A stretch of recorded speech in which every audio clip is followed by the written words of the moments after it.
L'actualité, c'est aussi l'inquiétude et les interrogations après la décision de Donald Trump de se retirer de l'accord sur le nucléaire iranien et le rétablissement donc des sanctions. Alors pour la France, cet accord n'est pas mort, même si les entreprises françaises qui avaient recommencé à commercer avec Téhéran pourraient en pâtir. Écoutez ce qu'en disait cet après-midi à l'Assemblée nationale le ministre des Affaires étrangères, Jean-Yves Le Drian. La France regrette la décision du président Trump et est en désaccord profond avec celle-ci. La France, monsieur le député, restera dans l'accord et continuera pour sa part à l'appliquer tant que l'Iran en respectera intégralement les termes. Et cette position est aussi celle des Européens. Donc pour nous, l'accord n'est pas mort.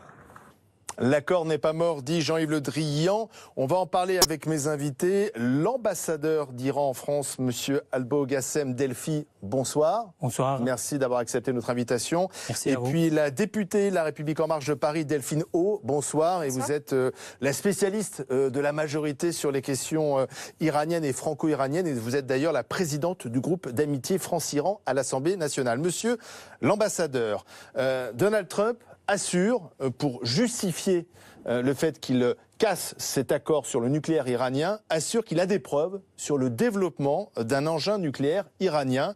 Aujourd'hui, dit-il, nous avons la preuve définitive que la promesse iranienne était un mensonge. Que répondez-vous au président américain ?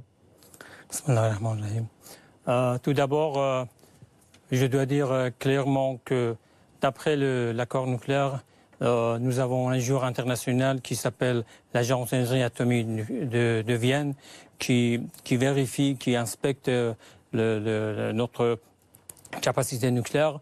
Et c'est à partir de l'agence qu'on a constaté 10 fois le rapport qui nous confirme que notre capacité nucléaire, c'était dans le cadre du Pacifique. Il n'y a pas aucune de manière de dire que nous sortons de l'accord.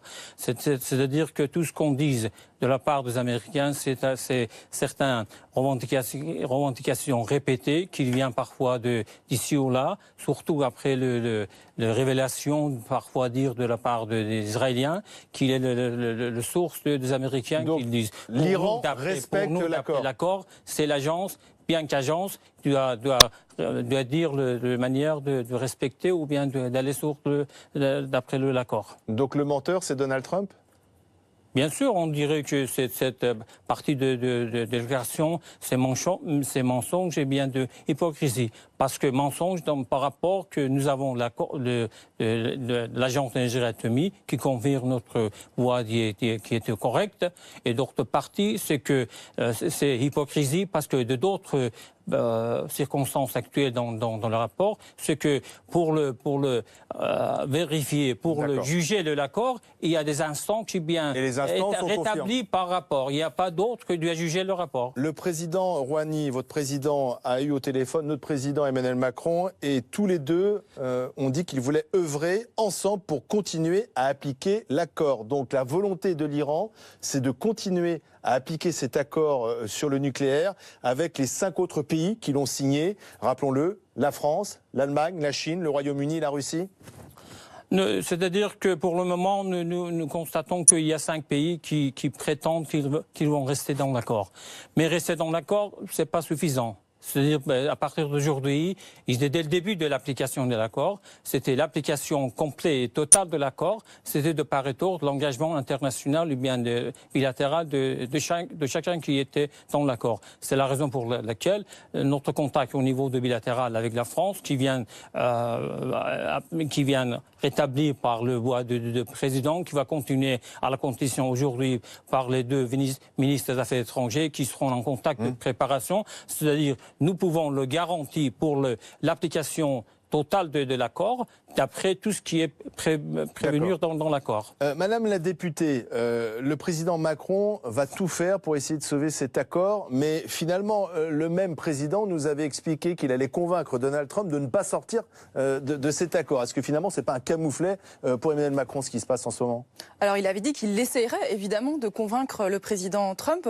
Je crois que cette critique qu'on entend aujourd'hui de dire que c'est un échec, elle est un peu vaine, elle est un peu facile. S'il n'avait rien fait, s'il n'avait rien essayé, on lui aurait reproché d'être inactif et de rien faire. La diplomatie, c'est une entreprise de longue haleine. Il peut y avoir des échecs et clairement aujourd'hui, on ne va pas se cacher derrière notre petit doigt. Le président Macron n'a pas réussi à convaincre le président Trump. Ceci dit, c'est important. Le voyage qu'il a fait aux États-Unis il y a 2 semaines est important car il a réussi à établir une relation d'amitié, une relation forte de confiance avec le président Trump. Je vous rappelle que cet accord, le JCPOA dont on parle, il a fallu 12 ans pour y arriver. Si au bout d'1 an de négociation, on avait abandonné, jeté l'éponge en disant ça y est, on a subi un premier échec, on n'ira pas plus loin, on ne serait pas arrivé là où on est aujourd'hui. Donc je pense qu'il faut regarder les choses un peu dans le long terme et se donner confiance. Oui, mais enfin, à court terme, ce sont les entreprises françaises qui ont recommencé à commercer avec l'Iran, avec Téhéran, qui sont très inquiètes parce qu'elles pourraient pâtir des sanctions américaines. Pour être tout à fait honnête, les entreprises françaises pâtissaient déjà depuis 2015 et surtout depuis l'élection de Donald Trump, puisqu'il y avait un environnement économique d'incertitude qui n'était pas favorable aux investissements français. Quelles sont les entreprises françaises qui commercent aujourd'hui avec l'Iran? Alors Total. Évidemment, vous avez Total avec un investissement de 5 milliards de dollars dans un champ de gaz. Il y avait la promesse d'une vente de 100 avions d'Airbus pour 100 milliards de dollars, 10 milliards de dollars. Donc il y avait des perspectives économiques importantes. Et tout ça est menacé maintenant? Maintenant, notre responsabilité à nous, Européens, au gouvernement français, au gouvernement allemand, au gouvernement britannique, c'est de faire en sorte que, effectivement, nos entreprises puissent commercer, et puisque c'était effectivement ce qui avait été promis à l'Iran dans le cadre de cet accord nucléaire. Nous sommes en train de réfléchir à des outils juridiques, à des outils financiers qui permettraient à nos entreprises de commercer sans subir les sanctions américaines. Le président Trump continue finalement à vous menacer, puisque hier, le président Rouhani a expliqué que les autorités iraniennes pourraient reprendre leur activité d'enrichissement d'uranium. Et Trump vous dit, attention, si l'Iran recommence son programme nucléaire, il y aura des sanctions et des conséquences. Non, je dois ajouter toujours, disons que l'accord c'est toujours là. L'accord est toujours là. C'est-à-dire que d'après l'accord, nous constatons que le parti prenant de l'autre partie, les 5 pays qui sont là, qui sont engagés, qui nous disent qu'ils sont restés avec l'accord, s'ils restent en accord, notre conversation avec les Européens, bien les autres, arrivant dans ce point-là, que nous donnons la garantie de l'application de l'accord, c'est-à-dire que nous pouvons dire que nous allons rester dans l'accord. C'est-à-dire, dans le cas... Donc vous n'avez plus besoin des Américains? Non, c'est-à-dire, pour le moment, c'est pas la question de sortir ou bien de garder, c'est-à-dire donner la garantie pour nous, l'application de l'accord. Parce que de notre parti, nous étions pleinement dans l'accord, mais de l'autre côté, il n'y avait pas pleinement ou bien dans l'accord. C'est ça. D'accord. C'est bien compris, mais pour le moment, c'est de l'autre côté prendre la garantie de l'application complète et totale de l'accord. Bien sûr, mais quelles conséquences pour l'Iran, pour la société iranienne, pour l'économie iranienne, si des entreprises étrangères notamment ne peuvent plus finalement investir sur place à cause de ces sanctions qui sont remises au goût du jour? Non, c'est-à-dire dès le début, on a compté sur certains parties de notre économie pour être en contact avec le parti européen ou le parti de l'étranger pour développer notre système économique, mais quand même, il n'arrive pas dans le niveau qu'on était attendu dans la prévision de l'économie. Mais l'économie iranienne est menacée? Non, c'est-à-dire l'économie iranienne, à partir du moment où on n'arrive pas de promesses de l'autre côté, il est en train de réfléchir dans le capacité nationale. C'est la raison pour aujourd'hui, le système bancaire, le système monétaire et le système de l'économie de marché, il est en train de préparer quelque chose pour l'avenir du pays. Sans compter, s'il arrive à un moment donné, de rester sans la relation avec les autres. Pour le président Rouhani, le président iranien, c'est aussi une défaite en quelque sorte, puisqu'il avait milité pour cette ouverture vers l'Occident. D'ailleurs, la population iranienne est plutôt favorable à cette ouverture. Tout à fait.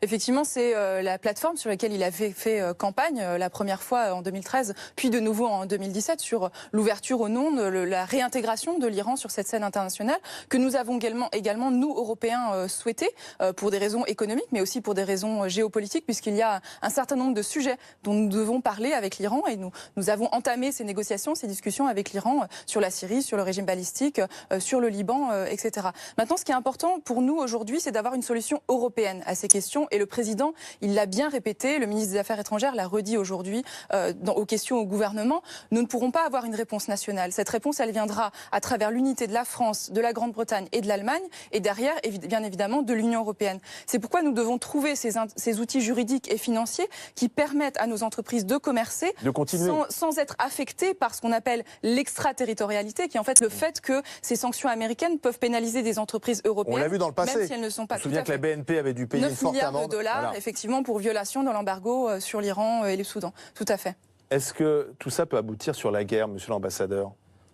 Non, je pense que la guerre, c'est le pire situation qu'on puisse imaginer. Pour le moment, cette situation, c'est dans le contrôle de part et d'autre. Pour arriver certaines